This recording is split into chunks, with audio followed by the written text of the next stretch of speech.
Hello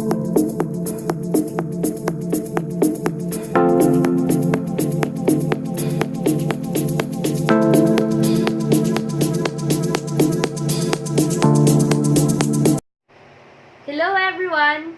Welcome to my first vlog!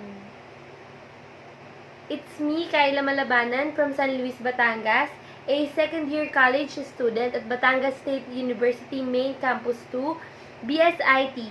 And in the next 15 minutes, we will be surfing and learning about networking. But before that, please like, subscribe, and hit the bell button.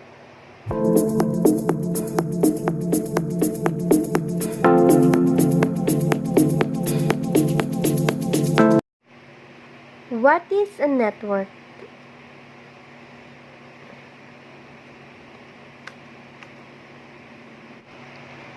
Network is a group or system of interconnected people or things. CCNA 1, Chapter 1. Chapter 1, Explore the networks. 1.1, Globally connected. 1.2, LANs, WANs, and the Internet. 1.3, the network as a platform. 1.4, the changing network environment. Networks and the Internet have changed the way we communicate, learn, work, and even play. Networks come in all sizes. They can range from simple networks consisting of 2 computers to networks connecting millions of devices. As a student, as far as I can remember, the Internet is the largest network in existence. In fact, the term Internet means a network of networks. The Internet provides the services that enable us to connect and communicate with our families, friends, work, and interests.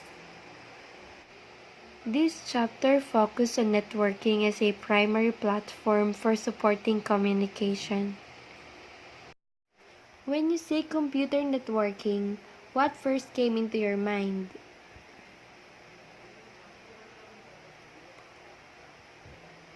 So basically, based on my own understanding, computer networking is sharing of data and information using series of connections, breaking boundaries of communications through technology.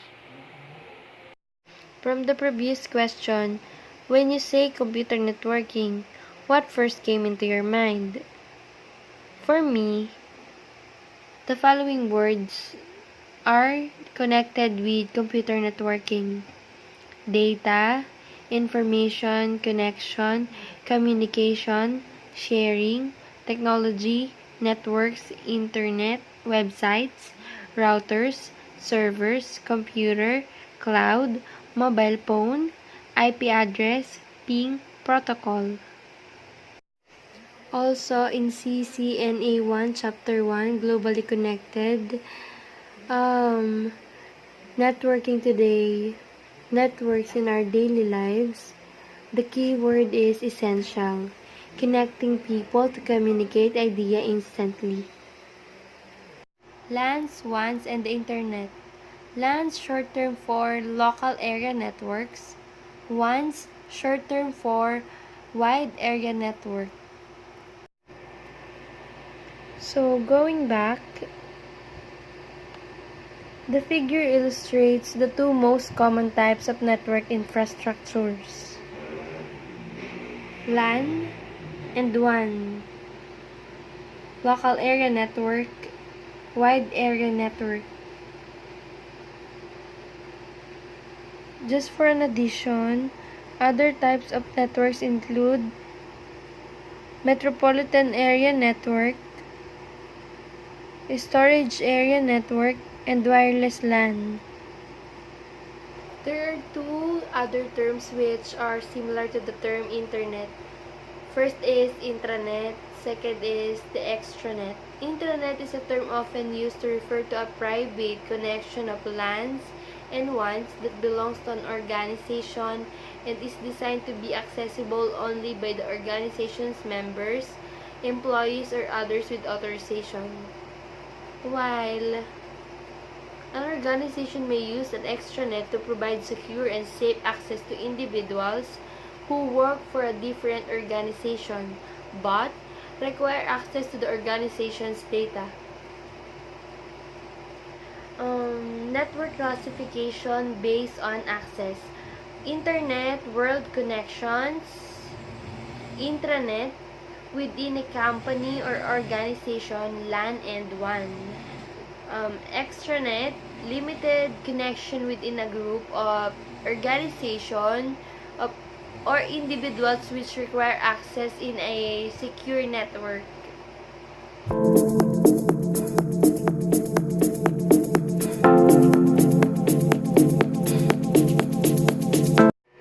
In Chapter 2, it's all about the Cisco Ios, or the operating system used by Cisco devices. And by using the packet tracer, for you to be able to know what packet tracer is, these are the definitions. How Cisco packet tracer is used for and how it works. Processing brains. It is because it allows users to create network topology and more than computer networks. Basically, a packet tracer is a cross-platform visual simulation tool designed by Cisco systems that allow us, the users, to create a network topologies and imitate modern computer networks. So, Chapter 2 introduced the Cisco Ios, and it detailed the various modes of the Cisco Ios and examined the basic command structure that is used to configure it. It also walked through the initial settings of a Cisco Ios switch device, including setting a name, limiting access to device configuration, configuring banner messages, and saving the configuration.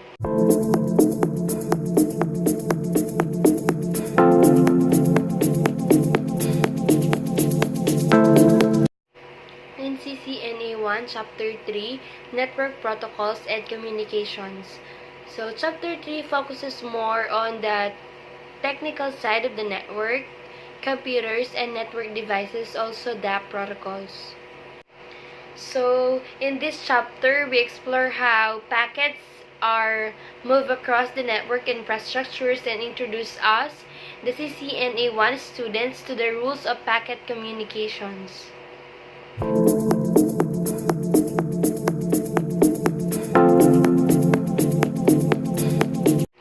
CCNA 1, Chapter 4, Network Protocols and Communications. This chapter discusses the general functions of the physical layer and the standards and protocols that manage the transmissions of data across local media. It also introduces us the function of the data link layer and the protocols associated with it.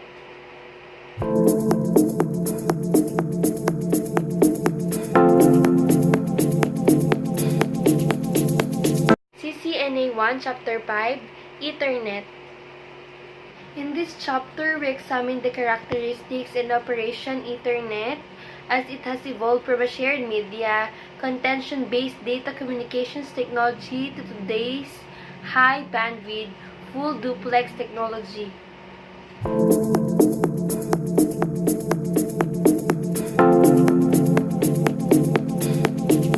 CCNA 1, Chapter 6, the network layer. This chapter focuses on the role of the network layer.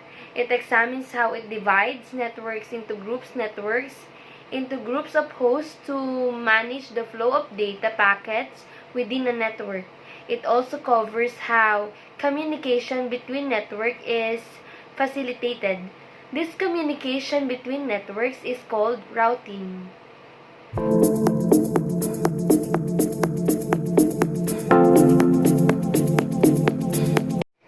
CCNA 1, Chapter 7, IP addressing. Addressing is a critical function of network layer protocols. Addressing enables data communication between hosts, regardless of whether the hosts are on the same network or on different networks. By the way, Both Internet Protocol version IPv4 and IPv6 provide hierarchical addressing for packets that carry data.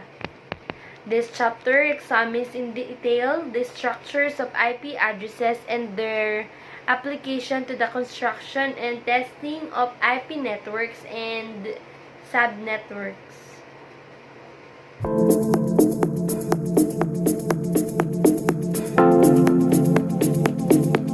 CCNA 1 Chapter 8 Subnetting IP Networks. Designing, implementing, and managing an effective IP addressing plan ensures that networks can operate effectively and efficiently. As networks grow, with many organizations adding hundreds and even thousands of hosts to the network, the two-level hierarchy is insufficient.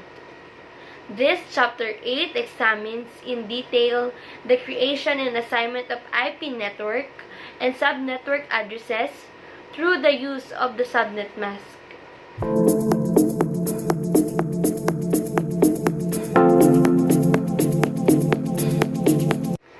CCNA 1 Chapter 9 Transport Layer. Data networks and the Internet support the human network by supplying reliable communication between people. On a single device, people can use multiple applications and services such as email, the web, and instant messaging to send messages or retrieve information. Data from each of these applications is packaged, transported, and delivered to the appropriate application on the destination device. Chapter 9 Transport Layer provides transport-related services by dividing data received from an application into segments, adding a header to identify and manage each segment, using the header information to reassemble the segments back into application data, passing the assembled data to the correct application.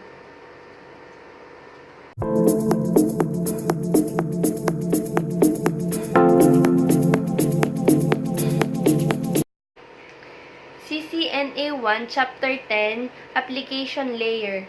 Applications such as web browsers, online gaming, chatting with, and emailing friends enable us to send and receive data with relative ease.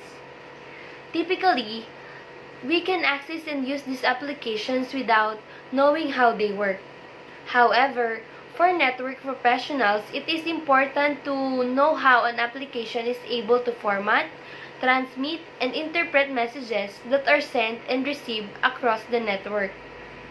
In this chapter, we explore the role of the application layer and how the applications, services, and protocols within the application layer make strong communication across data networks possible.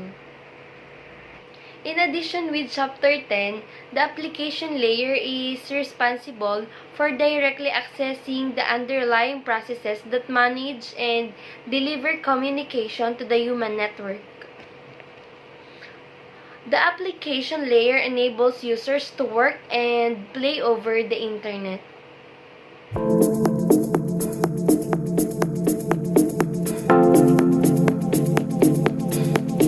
CCNA 1 Chapter 11 Build a Small Network. Supporting and growing a small network requires being familiar with the protocols and network applications running over the network. It is a necessity to consider security threats and vulnerabilities when planning a network implementation.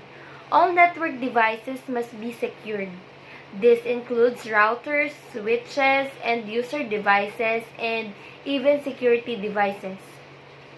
The next step to learn how to assemble all of the elements together in a functioning network that can be maintained. In Chapter 11, we are assigned to build a small network topology by applying all the lessons that we have learned about networking. Thank you guys for listening and watching.